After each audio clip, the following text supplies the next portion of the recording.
This is the Voice of the Land on the Big Play Network with your hosts, Kevin Arnold and Jay Banky. One thing that does unite us all the time, and it's sports. And a team that kind of needs to be all gas, no brakes. Speaking of the late, great Mike Allen, who was very instinctual and a great cameraman, but just a great person overall. He was a big basketball fan, too, a big sports fan overall, and he would be saying the same thing about the Cavs. It's all gas, no brakes. They got to try to make this push to the playoffs. If you've gotten this far, you got to try to get the experience on the brightest lights. But unfortunately, the injury bug, it's kind of trickled over from Brown season as Cleveland fans, and in a different way, of course, but like now we're dealing with the injuries for the Cavaliers. Darius Garland, just the back cannot get right. Karis LeVert gets hurt in practice after the All-Star break. You just have Rajon Rondo go down as well. You have Brandon Goodwin and then maybe some 10-day contract guys playing guard for you. Got a win last night, which is good. But we posted the poll question out there today. How concerned on kind of going on a scale of 10? And people, there's other sports talk guys and podcasts that have kind of talked about panic button in different ways. I hadn't really seen the scale of 1 to 10. It's the same conversation, but just asking in a different way.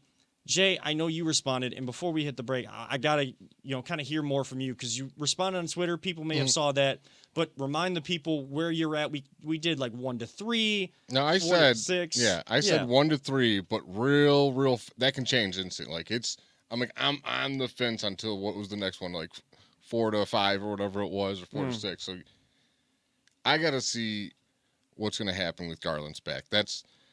He's my main concern right now. Like, he is the motor that drives this engine. Like, when he's hurt, we hurt offensively big time. It shows the last 3 games that he was out.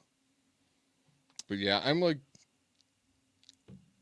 not that concerned because this team just keeps finding ways to overcome stuff left and right. Like, we had a lot of injuries. Unfortunately, they're starting to pile up, but they keep finding a way, man. I think this is actually going to, in the long run, is going to make them better because they're overcoming a lot more adversity than we expected. Yeah, you want to see this, I guess, now. You're trying to make a stretch run, and honestly, guys, every single game for this team is important. I know that people are saying, well, Darius Garland playing the All-Star game but able to sit out these games against Detroit that you should have won, but you didn't. And against the Wizards, not a great team. You can sit him there and maybe play him in some of the better games, maybe try to find him more opportunities to rest. Because he was playing a bunch of minutes and not really used to it. He's dealt with injuries in the past, hasn't been able to play full seasons in the past. So, coming from a guy that's dealt with back injuries for different reasons, now 30, about to be 31, I had them young around 14, 15, and they haven't really stopped. And there's days where your back feels good. There's days where your back does not feel good. So I get it, and I this is not going to be a conversation, and we'll get to more after the break, but this is not going to be a conversation or an indictment against Darius Garland for playing in the All-Star game and All-Star festivities. Because if anybody is doing that, we'll explain a little bit more on the other side of this break. But people that are doing that, I understand where that's coming from. You got to look at it a little differently. Before we do hit the break, though, Jay, you said that you're 1 to 3. We'll get Audio's response in mine after the break. Right now, it looks like the poll question is still up, so make sure you follow us at VT_pod. It should be one of the first couple tweets on our profile there. You're in kind of that 6% range, the 1 to 3. I'm always positive, man. Come on. What do you expect? So, expected to be there. So the leader in the clubhouse right now is that 7 to 9 range, 50%. Next is 4 to 6 at 26%. 10, scale of 1 to 10, basically the panic button is at 18%, and the 1 to 3 is at 6%. So make sure you keep responding to the poll question while we're here. Hit us up in the comments, whether on we can see most of the Twitter and Facebook ones. So if you're watching there, at Voice of the Land or at Big Play on Facebook and at VT_pod on Twitter, hit us with some comments. Where are you at with this team? Are you concerned about the injuries, or is it maybe coming at the right time to build some adversity that will allow this young team to be battle tested? This team really doesn't have any guards right now. They have Brandon Goodwin. I know they just signed a guy on a 10-day contract. I don't have that name in front of me, but they're down Darius Garland. And Something Frazier is his name, by the way. Frazier. That might be the guy. That might be the Frazier from that was part of the when Penn State was kind of making almost like a they almost made like a mid-major type run in the NCAA tournament or the Big Ten tournament. So is that Tim Frazier? I'm trying to find it. I click on his name. I'm getting a blank page. Thank you, ESPN app. Yeah, it's all right. It's all right. But again, you're going to have to do these 10-day contracts right now because there really aren't a lot of buyout guards, and if they've been bought out after the trade deadline, they've already been picked up. They knew exactly what team they were going to, and it's more so the Nets or something like that. The Cavs really don't have guards, and it's not even just Garland and Rondo and LeVert. You can go all the way back. I know we traded the contract away, but losing Ricky Rubio for the year. Sexton, Colin Sexton.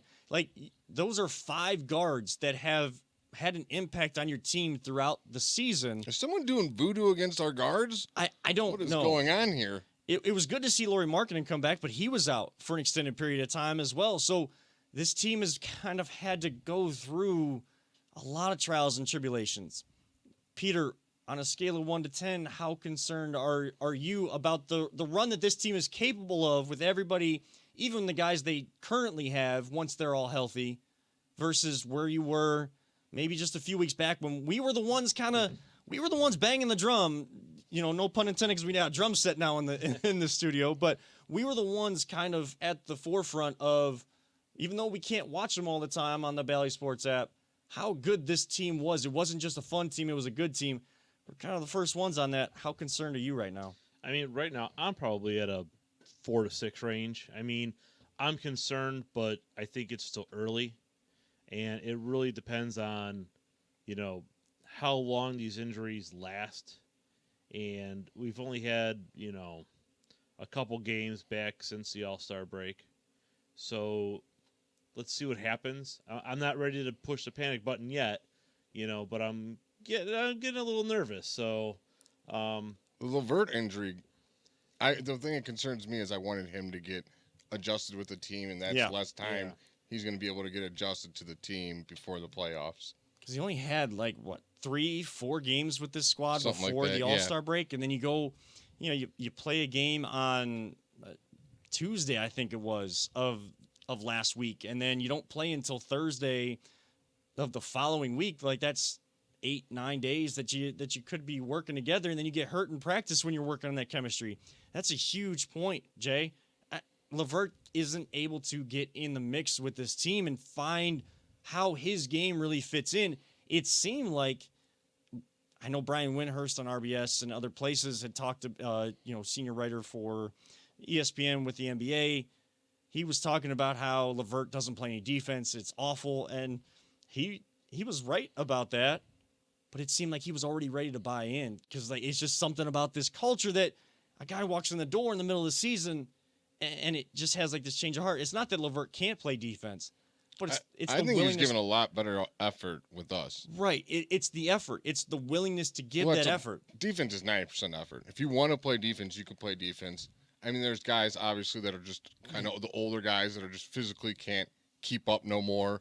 But when he's a physical dude. He's very young and athletic. If he wants to play defense, it's effort. And when you see, we were talking on this last week, if you see everyone else around you giving 100% effort and trying their hardest, you're going to buy right into that. And that is just kudos to JB Bickerstaff on building one hell of a culture here, man. And you better buy in or get out. Yeah, I mean, you're just not going to do that because people are just going to look at you sideways, and you don't want that. He's a competitor. This isn't a bad team. This isn't the bottom of the barrel team anymore where, guys can just lack effort. And, he was scoring a lot of points in those last couple games for Indiana before the trade happened. I think he, scored close to 50, if not 50. I think it was 42. 42, that's what it was. And, he probably had a lot of energy in the offensive side if he wasn't playing defense in Indiana. But it's true. Because he was able to do that, because there wasn't a system, there wasn't a culture, they were kind of in between, whether they're competing or not necessarily tanking, but just not enough talent to win at the end of the day in Indiana. And you can't do that here. He needs to sacrifice some of the energy he had to score a lot of points to then play defense. And as he gets accustomed to the team, he gets in Cleveland Cavaliers shape and conditioning, then you start to have a little bit more energy for the effort on the defensive end, but still able to score and pick your spots on the offensive side of the floor. Being hurt, he doesn't have the ability to do that. And now he's got to rehab an injury, back in regular shape, any conditioning he loses, plus get in Cavaliers culture shape, what he needs to do for this team. Then Garland with the back. Again, I mentioned it before the break. If anybody's kind of getting on him or the Cavs organization about, allowing him to play in the All-Star game, I understand, and that's fair to have that opinion. I'm not going to do that. I don't think any of us here are going to do that because it's in the city that you play for. You guys are, it's part of a core that's clamoring for this city, and it's also his first ever All-Star game. And I'm sure those days, it was probably a pretty good days, or at least running on adrenaline-wise, it was pretty good days, feeling-wise for his back. Again, someone that's dealt with back issues myself and still at a young age, and they're probably only going to get worse. Trying to work with the resident doctor and physical therapist of the show throughout the rest of our lives together, but there are days your back feels good, and there are days that your back does not feel good. And once back problems especially start, and any injuries, and this is a credit to Gerard Cherry, another friend of the show, former guest of the show as well. He says it all the time too. Once the injuries start, they unfortunately don't stop, and the back is one of those spots that is very tricky. So if rest is the answer, okay. If the Cavs can figure it out, string a couple wins together.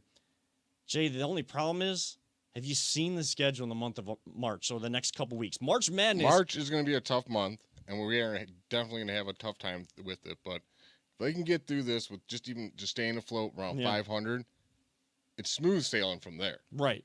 But March is a gauntlet. I mean, they call it March Madness in the NCAA. It's going to be March Madness for the Cavaliers. March Mayhem for the Cavs in Eastern Conference. That's not the conference to laugh at anymore. No, it's actually tougher than the West now, which is weird. Of course, our team comes back, and now the East gets tough. That's just Cleveland's luck. Well, this is what happens. Can we blame KD? Like, he was that first big good. man to come back. That don't bother me really. No, because when you go and play the West, it's going to be easier for us. Like when you're playing against tough competition all the time, it's just going to make you better. I mean, you want more parity in the NBA too. Like the Western Conference was controlling everything except for that championship by the Cavs in 2016. I mean, 2015 was the Warriors, 17-18 the Warriors. 2019, I'm trying to go back, and I know 2020 was the Lakers, so there's another Western Conference team. Celtics somewhere in there. Last year it was the Bucks, but I mean, you've seen a lot of Western Conference dominance, but usually it's just the East is you have 2-3 really, really good teams and a bunch of all right teams and a bunch of scrubs. Where the West, there's usually like 9 really good teams, and 4 of those are elite teams. Now the West kind of fell off a little bit. And, maybe LeBron saw that coming. That's why he went there.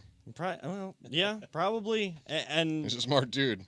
But unfortunately, the Lakers aren't really helping him out very much. No. So, since they won that championship, AD, a guy that can't stay on the floor, Westbrook is just building. Westbrook is hitting. Oh, I got that. He's building houses out there, building something out there, but it ain't championship caliber basketball. I just don't understand how you still have LeBron, who is capable of being the best player on the floor in the entire league in year 19, and you're the Lakers, and you're not utilizing that. Like, he brought you a championship, and you're just gonna let it crumble underneath. And I'm not getting it. This would have been a better conversation for last week and not this week. The comments, the flirting that LeBron did. I already knew that was gonna happen. I mean, he loves doing it. He loves doing it, and he still loves this area. Like he still is so proud of, and he can have as big of a head about himself as he wants. He's proud of himself from coming from Akron and like the life that he had in Akron from Northeast Ohio. He is proud of what he's been able to do to become one of the biggest global icons we have seen and one of the best basketball players we have ever seen. Would you want him back after his contract's up with the Lakers? Would I take him? Yes. Do I want him back right now? I think what this team is building, it's a whole different thing where it's a young core that is trying to find a way to win together, and unfortunately dealing with those injuries, and they're not right now. All of them aren't building that chemistry as the lights get brighter and brighter and brighter. I kind of want to see what this Cavs team and this Cavs core can do and what kind of supplemental pieces they can bring in. That's not just brings in the saga, the notoriety, the bright lights when they're not needed of LeBron James. That's nothing against LeBron. That's nothing. If he were to come here, I'm not going to be upset about that.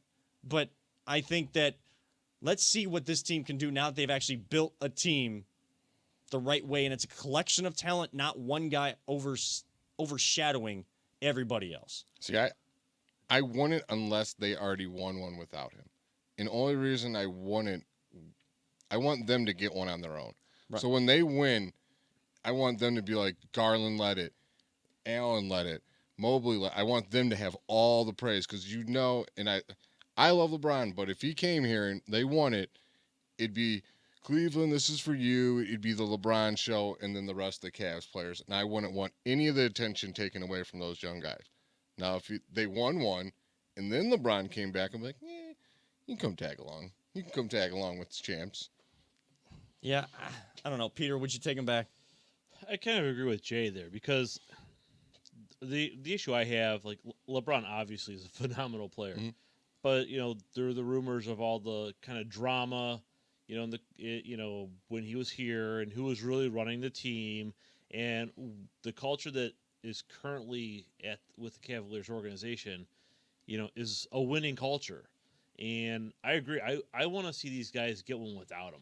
Yeah, like if they come in and they win a championship and then LeBron comes there, he can't come around and swinging like he would when he came here last time. Exactly. I know what to do to win. You guys listen don't. And be like, no, we also know what to do to win. We're doing it our way, and that he would have to fit into their system, not us fit into his That's system. exactly it. If he came back, he would have to fit into the system that's there. If they're champions, they have the cliche system to actually say so. Right. Then Exactly. Now, I'm not clamoring or saying that this team is, and even before when we were all excited about this team, I wasn't saying that they were championship or bust or like championship team.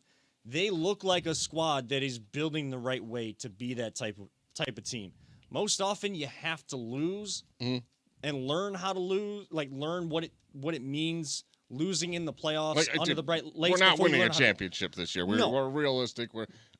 If we did, it'd be awesome, right? And it'd be a shock to the world. But like you said, we gotta learn to win playoff basketball games first. Yes, you have to learn how to win on that stage. When there is a team across from you that now you have to play and win 4 out of 7 games, and you have to game plan for them. Well, guess what? That team, after you play game 1, you're not moving on to some other next team like in the regular season. You're going to do film work. They're going to do film work. They're going to make their adjustments. You have to make adjustments. I cannot wait to see that, by the way. I'm really, really excited to see how they do. Because if you were like the way they play games, by the fourth quarter, it's like they kind of figured you out. Yeah. And even if they're behind, that's why they keep coming back.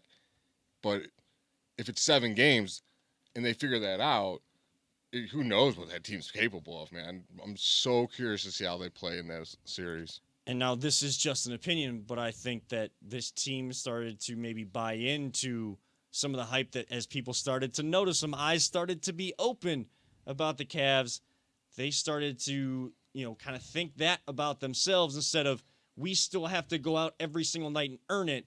And now you're allowing the bad teams like Detroit, teams like that to beat you on any given night. But that's also going to happen because we're getting into the part of the season where those bad teams with some young talent, they know that they're not necessarily going anywhere, and they're just trying to find any sort of chemistry, any sort of, culture elements that they can look to build on or put the foundation in place moving forward. They know the Cavs are a good team. You're going to get, it's as cliche as it sounds, you're going to get every team's best shot at you every single night, and you got to be prepared, but you also got to have your main horses along for the ride.